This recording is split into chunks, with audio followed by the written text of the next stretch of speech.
தெய்வத்தால் ஆகாதெனினும் முயற்சிதன் மெய்வருத்த கூலி தரும். வரவேற்புரை ஆற்றிய திரு ப. சீனிவாசன் அவர்கள், நிர்வாக இயக்குனர், விகடன் குழுமம். நூலை பொற்றுக்கொண்டு சிறப்பை ஆற்றக்கூடிய திரு கே. சந்துரு அவர்கள், மேனாள் நீதிபதி, சென்னை உயர்நீதிமன்றம். திரு ஆனந்த் தெல்டும்பே அவர்கள், சமூக செயற்பாட்டாளர், அம்பேத்கரின் பேரன். நன்றியுரை ஆற்றக்கூடிய திரு முருகன் அவர்கள் மற்றும் இன்றைக்கு சிறப்பு விருந்தினர்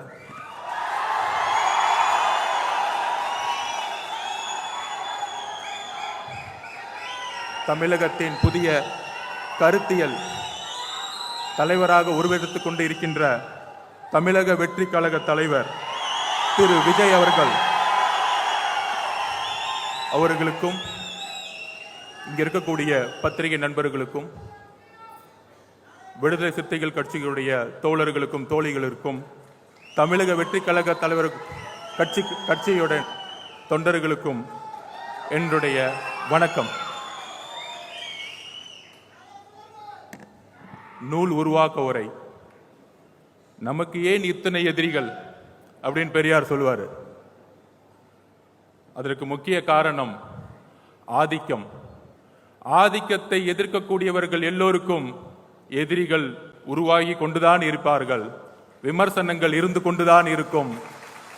ஆனால் அண்ணா கூறியதை போல தாக்கி தாக்கி எதிரிகள் வலுவை இழக்கட்டும், தாங்கி தாங்கி ஒரு புதிய வரலாற்றை உருவாக்கக்கூடிய மேடையாக தமிழக அரசியலில் ஒரு புதிய வரலாறு உருவாகக்கூடிய மேடையாக புரட்சியாளர் அம்பேத்கருடைய நூலை வெளியீட்டு விழாவில் இங்கு இருக்கக்கூடிய மிகப்பெரிய அறிவுஜீவிகள், சிந்தனையாளர்கள், வாழ்க்கையில் தன்னுடைய கொள்கைக்காக சமர்ப்பித்து ஏழை மக்களுக்கும் ஒடுக்கப்பட்ட மக்களுக்கும் தன்னுடைய வாழ்க்கையை தியாகம் செய்த தலைவர்கள் முன் ஒரு பள்ளி மாணவனாக இந்த மேடையில் வாய்ப்பு அமைப்பு கொடுத்த விகடன் குழுமத்திற்கு என்னுடைய பணிவார்ந்த நன்றிகள்.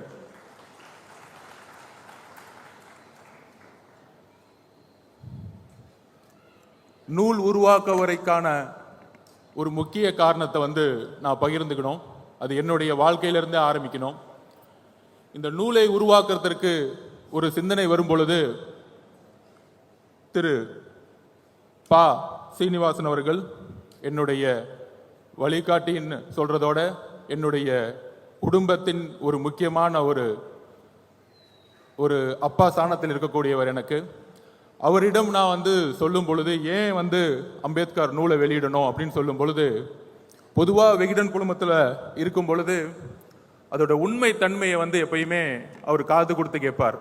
எதற்காக இந்த நூலை இவர் வெளியிடணும்னு நினைக்கிறாரு அப்படின்னு சொல்லும் பொழுது அவரிடம் கிட்டத்தட்ட ஒரு 2 மணி நேரம் 2023 ஆகஸ்ட் மாதம் அவருடன் ஒரு மிகப்பெரிய ஒரு டிஸ்கஷன் நடந்துச்சு. அப்போ நான் என்னை பற்றி சொல்லும் பொழுது, 5 வயதில் என்னுடைய தாயோடைய தற்கொலையை என் கண் முன்னாடி நான் பார்த்தவன். அதற்கு முக்கிய காரணம் என்னுடைய தாயோட சக அக்காவாக குடும்பத்தின் எங்க பெரியம்மாவாக, நிறைய பேத்துக்கு தெரியாது, எங்க அம்மாவோடைய பழகிய அன்றைய எங்க அம்மாவுடைய அக்கா, என்னுடைய பெரியம்மா திலகவதி IPS அவர்கள், தமிழ்நாட்டின் முதல் பெண் IPS. எங்க அம்மாவும் என்னுடைய பெரியம்மாவும் என்னுடைய குடும்பத்தில் ஒரு 11 பேர் கொண்ட குடும்பத்தில் இருந்தபோது சக தோழியாக 2 பேரும் சேர்ந்து வாழ்ந்தார்கள். அப்போ எங்க அம்மா ஒரு காதல் திருமணம் பண்ணணும்னு நினைக்கிறாங்க. ஆனால் அன்றைக்கு இருந்த என்னுடைய பாட்டி, காதல் திருமணம் இருக்கக்கூடாது, கேஸ்ட் ஜாதியின் அடிப்படையில் வெள்ளூரில் ஒரு விவசாயியிடம் ஒரு ஃபோர்ஸ்ட் மேரேஜ் பண்ணி வச்சாங்க. அந்த ஃபோர்ஸ்ட் மேரேஜ் பண்ணி வைக்கும் பொழுது விவசாயத்தில் ஏற்பட்ட ஒரு வறட்சி, அந்த வறட்சியின் மூலமாக ஏற்பட்ட டொமஸ்டிக் வயலேஷன்ஸ், அந்த அந்த அந்த ஒரு பாதிப்பு என்னுடைய தாயோடைய தற்கொலைக்கு ஒரு முக்கியமான காரணமாக மாறியது. அன்றைக்கு ஐபிஎஸ் ஆக படித்து டிஎஸ்பியாக இருந்த காரணத்தினால் 2 குழந்தைகளை காப்பாற்ற வேண்டும் என்று பெரியம்மா முடிவெடுத்து என்னுடைய மாமாவிடம் என்னை ஒப்படைத்து ஸ்போர்ட்ஸ் என்கின்ற ஒரு ஹாஸ்டலில் என்னுடைய பயணத்தை ஆரம்பித்து ஸ்போர்ட்ஸ் மூலியமாக ஒரு ஸ்காலர்ஷிப் கிடைக்கும் பொழுது மெட்ராஸ் கிறிஸ்டியன் காலேஜில் நான் பொலிட்டிக்கல் சயின்ஸ் மாணவனாக மாறும் பொழுது எப்பயுமே என்னுடைய பெரியம்மா எனக்கு ஒரு ஒரு ஒரு அஸ்பிரேஷனாக இருப்பாங்க. அவங்க ஃபஸ்ட்டு சாகித்ய அகாடமி விருது வாங்கினவங்க, எழுத்தாளர் மட்டுமல்ல, அந்த காலத்திலேயே காக்கி சட்டை போட வேண்டிய ஒரு ஆண் தயங்கும் போது கூட முதல் பெண் ஐபிஎஸ் ஆக அவர்கள் இந்த சமூகத்தில் போராடி ஒரு டிஜிபியாக உயர்ந்த வரலாற்றை என் கண்ணு முன்னாடியே நான் பார்த்துருக்கேன். எப்பயுமே நூலகம் இருக்கும். அந்த என்னுடைய தாயோட இழப்பு, என்னுடைய தனிமை நூலகங்களை நோக்கி சென்றது.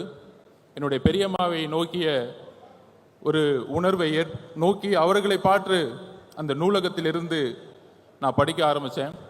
அப்போ என்னுடைய பேராசிரியரை நான் நினைவு கூறுகிறேன். என்னுடைய ப்ரொஃபஸர், என்னுடைய சிந்தனை சிறு வயதில் எப்பயுமே ஒரு ரெஸ்ட்லெஸ்ஸாக இருக்கும். சின்ன வயசில் பார்த்தோன்னா ஒரு மாவோயிஸ்ட் ஆகணும், நக்சலைட் ஆகணும் அப்படின்னு நான் என்னுடைய பேராசிரியர்கிட்ட பேசிகிட்டு இருக்கும் பொழுது அப்போ என்னுடைய பேராசிரியர் சொல்லுவார், சமூகத்தில் உள்ள சிஸ்டத்தை மாற்றணும்னா திரு அலெக்சாண்டர் மந்திரமூர்த்தியை அவர்களை நினைவு கூறுகிற என்னுடைய பேராசிரியர் மெட்ராஸ் கிறிஸ்டியன் காலேஜில். அப்போ அவர் சொல்லுவார், இங்கே இருக்க சிஸ்டத்தை மாற்றணும்னா ஒரு கோபம் தேர்தல் அரசியலில் இருக்க சிஸ்டத்தை நீ பழகணும். சர்வேனா என்ன, ஸ்ட்ராட்டஜினா என்ன, பிளானிங்னா என்ன அப்படிங்கிற ஒரு தரவுகளை எப்படி பகுப்பாயுங்கிற ஒரு விஷயத்தை எங்களுக்கு உருவாக்கி கொடுத்தார். அன்றையிலிருந்து 2 ஆராய்ச்சிகளை மேற்கொண்டேன். ஒன்று திரு பெரியார் அவர்களுடைய கொள்கை, இன்னொன்று புரட்சியாளர் அம்பேத்கர் அவர்களுடைய கொள்கை. இந்த 2 கொள்கைகளும் படிக்கும் பொழுது பெரியார் அவர்களுடைய கொள்கையை 15 வருடங்களுக்கு மேற்பட்டு அண்ணா உள்வாங்கி அதை தேர்தல் அரசியலில் உள்வாங்கி தமிழகம் ஏன் தனித்து விளங்குதுன்னா, இந்தியாவே பார்த்து ஒரு காங்கிரஸை, நேரு அவர்களை அன்றைக்கு பார்த்து ஒரு பயந்த ஒரு காங்கிரஸை தமிழகத்தில் முதல் முறையாக ஒரு மாநில கட்சி வெற்றி பெற்றது தேர்தல் அரசியல் மூலியமாக, அவருடைய தேர்தல் அரசியலுடைய ஆராய்ச்சியின் மூலியமாக. அங்கிருந்து இன்னொரு பகுப்பாய்வு, புரட்சியாளர் அம்பேத்கர் அவர்கள் மிகப்பெரிய அறிவு சிற்பி என்பதை கூறுவதை விட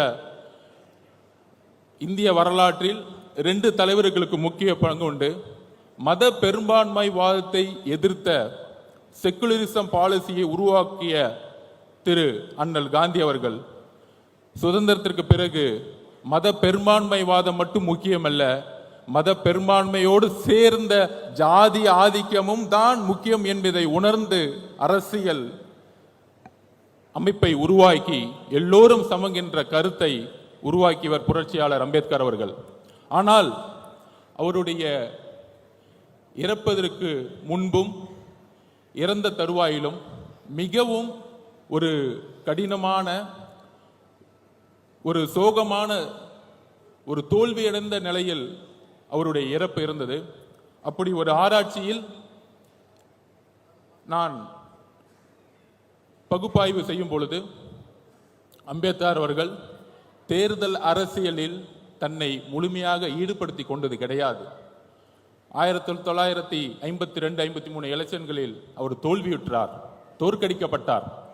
ஒருவேளை அண்ணல் அம்பேத்கர் அவர்களுக்கு 50 MP 100 MP இருந்திருந்தால் அவர் நினைத்த முழுமையான இந்திய அரசியல் சாசனத்தை உருவாக்கியிருக்க முடியும் என்கின்ற ஆராய்ச்சி என்னுடைய 15 வயதில் உருவாகியது. அந்த ஆராய்ச்சி தான் இன்றைக்கு மேடையில் நான் நிற்க காரணம்.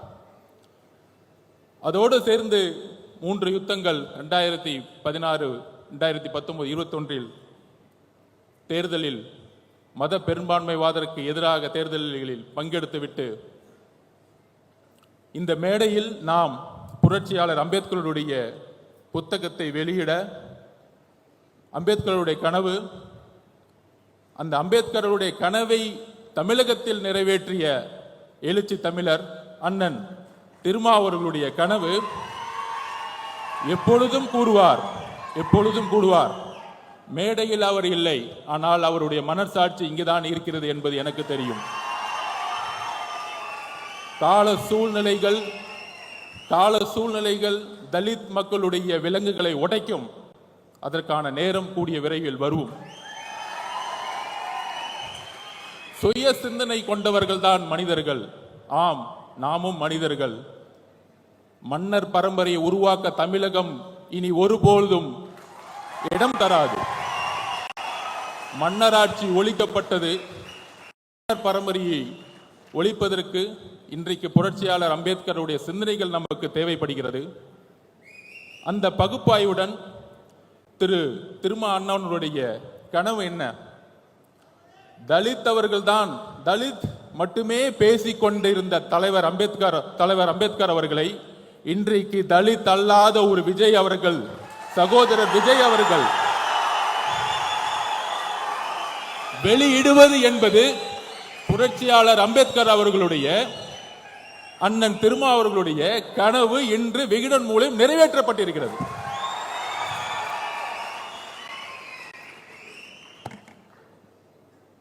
இதுல சில விமர்சனங்கள். சகோதரர் விஜய் அவர்களுக்கு அரசியல் தெரியுமா? அவருக்கு கொள்கைகள் தெரியுமா? கொள்கைகள் பேசிய பல கட்சிகள் ஏன் அம்பேத்கரை இதுவரைக்கும் மேடையில் ஏற்றவில்லை?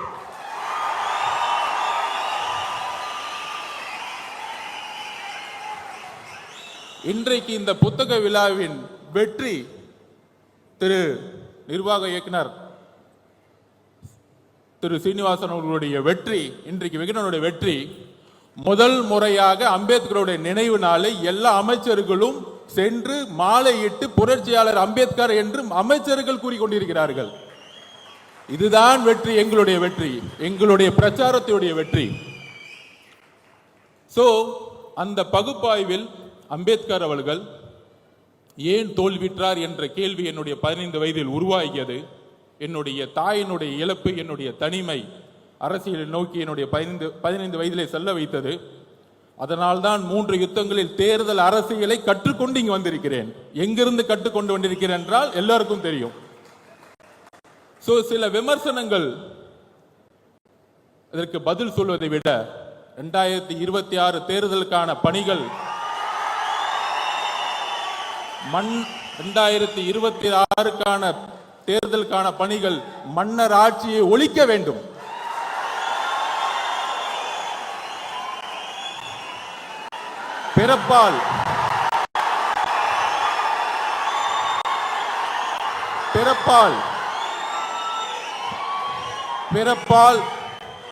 பிறப்பால் அனைவரும் சமம் என்கின்ற கருத்தியலை அம்பேத்கர் உருவாக்கியதை போல இங்க பிறப்பால் ஒரு முதலமைச்சர் உருவாக்கப்படக்கூடாது.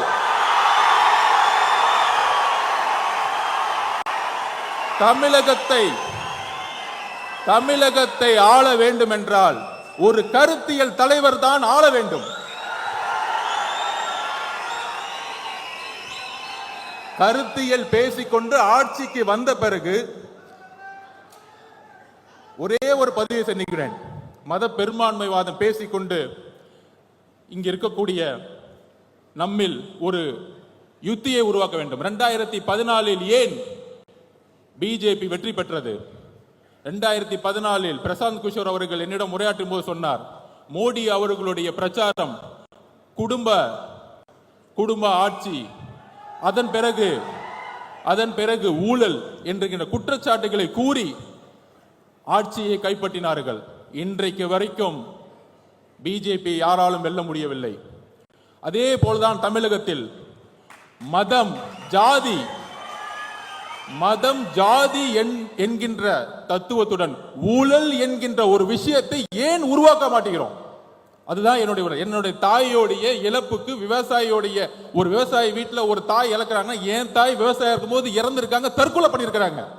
இதுதான் உண்மை. இந்த உண்மையை நான் இன்னைக்கு டிக்ளேர் பண்றேன். என்னுடைய பெரியம்மா தெலுங்குதி ஐபிஎஸ் முன்னாடி நானே ஒரு சாட்சி.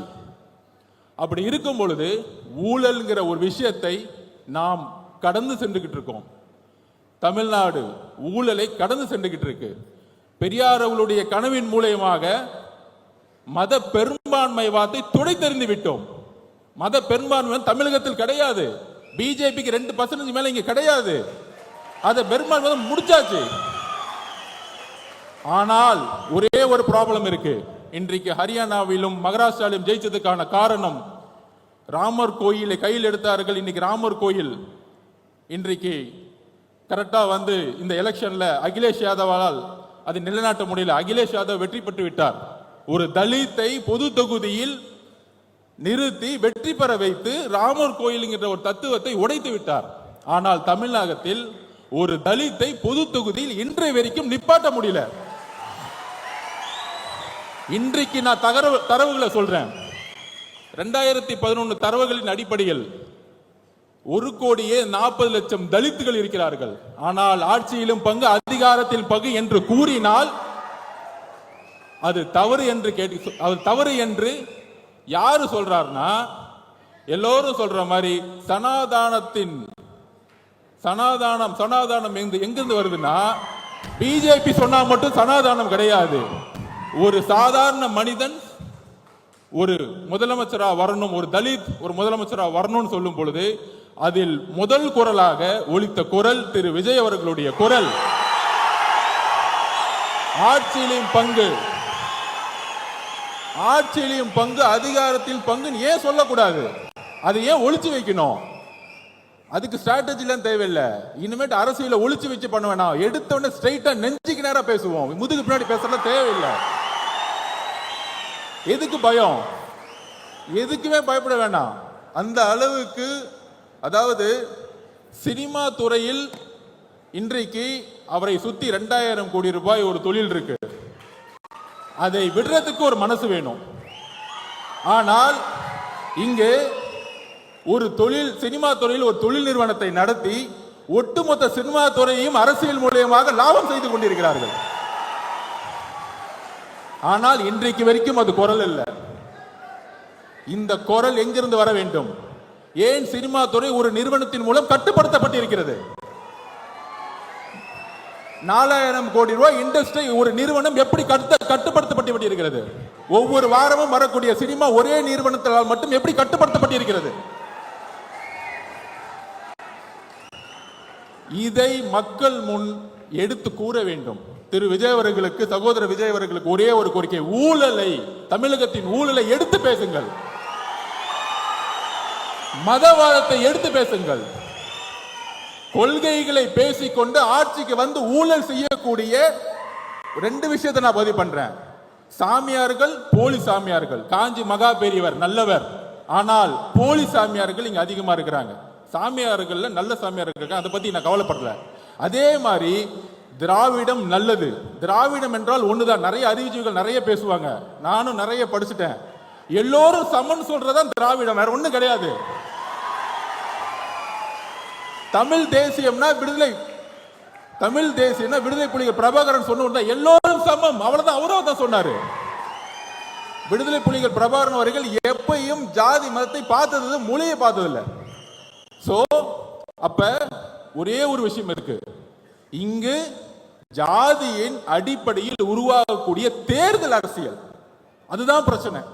நான் தலைவர் திருமாவளவனோட தேர்தல் பிரச்சாரத்துக்கு போயிட்டு இருக்கும்போது அங்க இருக்கக்கூடியவர்கள் வெறும் தலித் ஏரியாக்கு மட்டுமே அவர் கூட்டிட்டு போயிட்டு இருந்தாரு. அப்ப தேர்தல் அரசியல் எந்த அளவுக்கு தமிழகத்தில் மோசமாக இருந்து கொண்டிருக்கிறது. ஜாதியோடைய கட்டமைப்பு.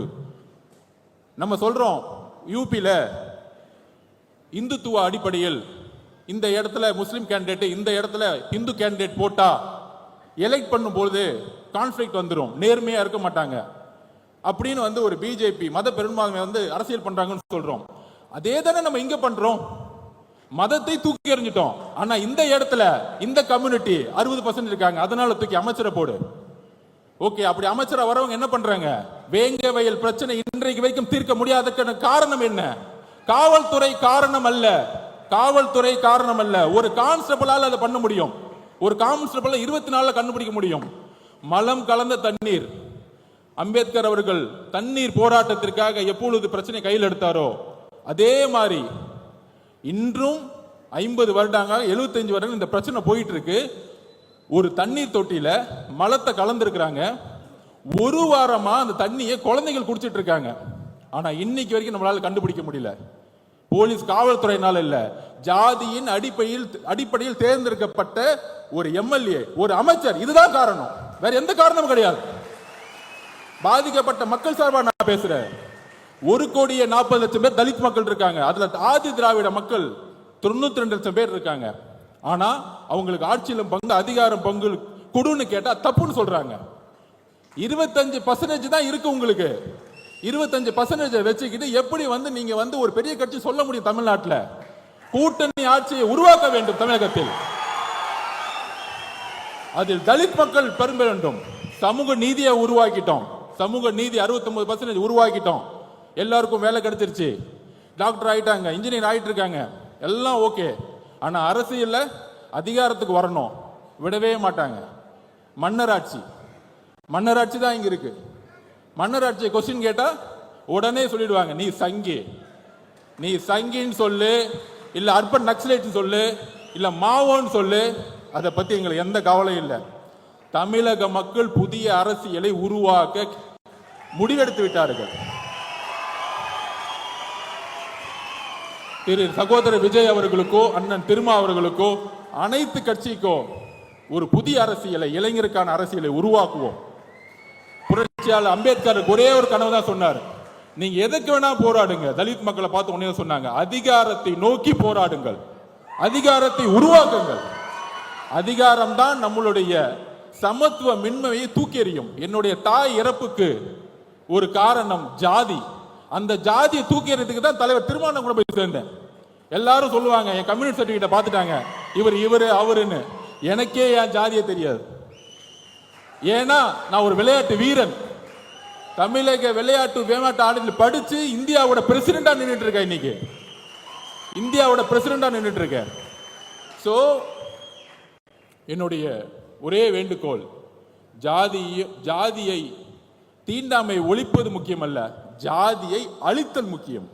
ஜாதியை அழித்தல் முக்கியம். தலித் மக்களுடைய பிரச்சனை தலித் மட்டும் பேசக்கூடாது. சகோதரர் விஜய் அவர்கள் வேங்க வயலுடைய கிராமத்திற்கு செல்ல வேண்டும், அந்த மக்களுடன் உரையாட வேண்டும். நீங்க ஃபீல்டுக்கு வாங்க.